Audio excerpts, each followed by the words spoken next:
na Venezuela agrava a situação, principalmente na fronteira com Roraima. E para falar mais sobre esse assunto, gentilmente atende a Jovem Pan o ministro das Relações Exteriores, Aloysio Nunes Ferreira. Ministro, bom dia, como vai? Bom dia, prazer em falar com você, todos aí do estúdio, com seus ouvintes. Prazer é nosso. Ministro, como que o governo pode, junto, obviamente, com o governo de Roraima e também as prefeituras dessas cidades, porque é uma invasão, são pelo menos 40 mil venezuelanos, eles chegam com fome, sem casa, sem nada, é um problema social. Como que o governo federal vai resolver isso?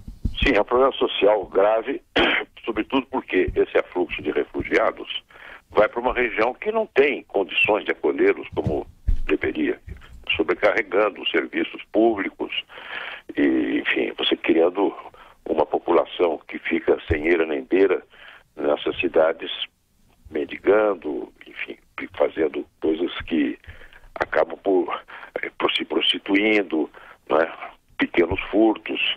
Embora a imensa maioria dessas pessoas chegue nesses estados, em Roraima, e um pouco no Amazonas, chegam com o desejo de ir para outros lugares, né? Muitos deles vão para países de língua espanhola, como o Chile, o Peru, a Argentina. O Chile recebe um grande número de refugiados que passam pelo Brasil. Outros vão para o Amazonas, para o Pará, vão para Santarém, outros se dirigem para São Paulo.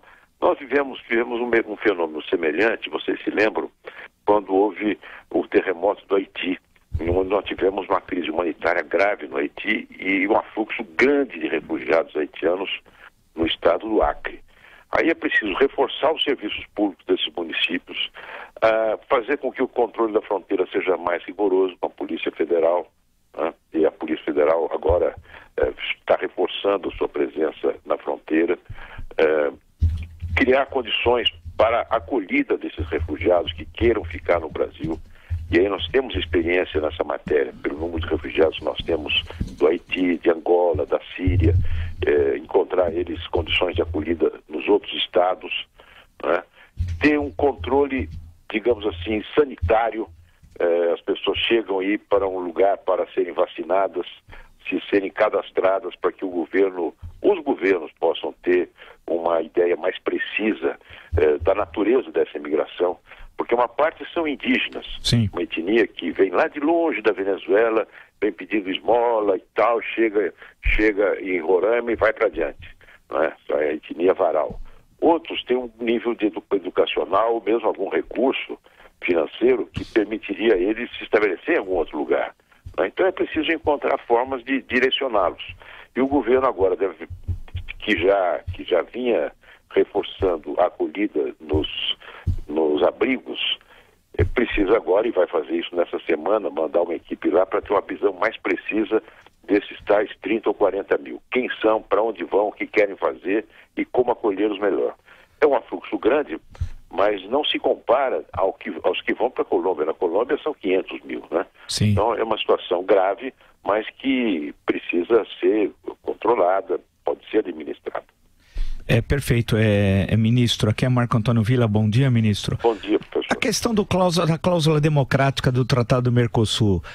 Ministro, claro que ela aplica-se, creio, à Venezuela. Como é que fica essa questão, hein? Com tudo isso que a Venezuela está fazendo, que todos nós temos conhecimento, ela continua participando do Mercosul, a Venezuela?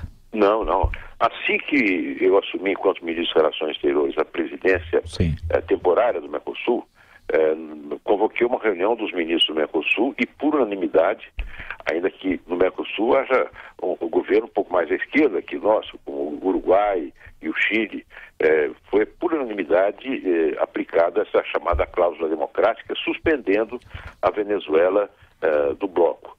É claro que se ressalvou os direitos de indivíduos, quer dizer, venezuelanos que estão aqui fazendo cursos ou que têm família aqui.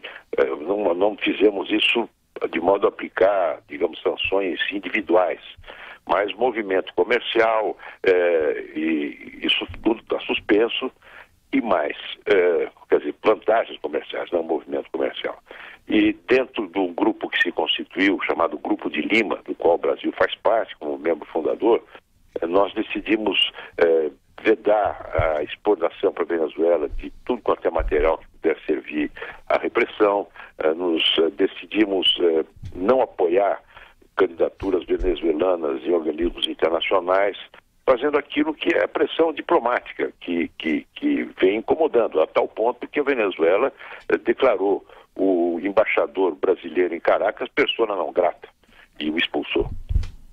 Josevaldo. Ministro, de vez em quando o Donald Trump dá uma paulada que não sabe de onde nem porquê. Mas não atingiu ainda o Brasil. Algum problema conosco, ministro? Não, você sabe, Josevaldo, eu acho que o presidente Trump não sabe muito bem o que quer em relação à América Latina. Tanto ele declarou que agora, esse ano, será o ano da América Latina. Não sei exatamente o que poderá vir disso, né?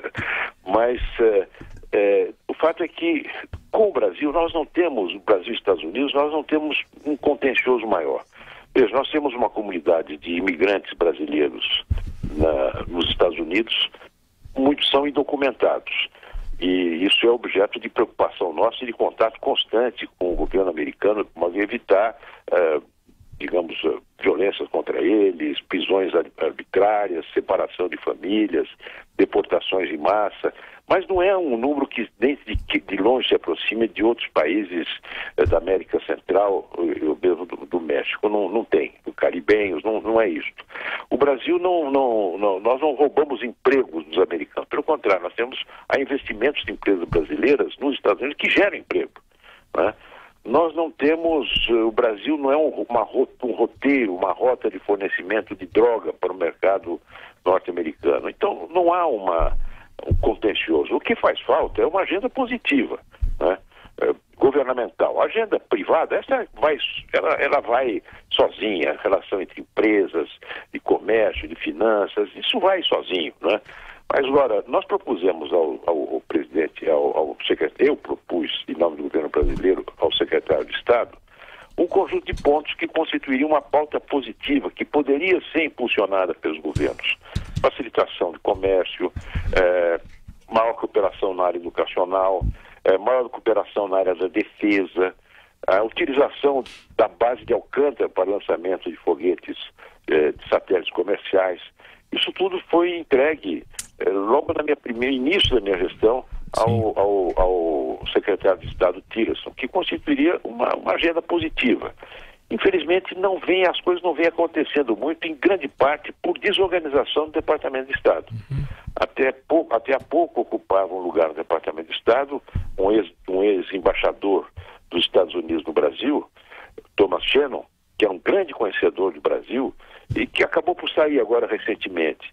Então, o Departamento de Estado norte-americano está bastante, isso é reconhecido por todos, ainda claros na sua estrutura e que dificulta a interlocução para uma agenda positiva governamental. Mas no setor privado as coisas vão. Nós temos grandes investimentos americanos aqui, o Brasil é um grande mercado, um grande parceiro comercial.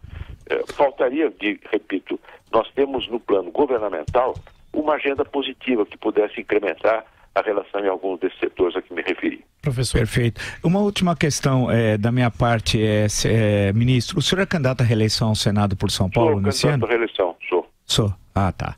Então o senhor fica no governo até início de abril? Até a data de compatibilização. Perfeito. Ok. Bom? Ministro Aloysio Nunes Ferreira, mais uma vez, obrigado pela atenção, bom trabalho. Muito obrigado, um prazer em falar com vocês.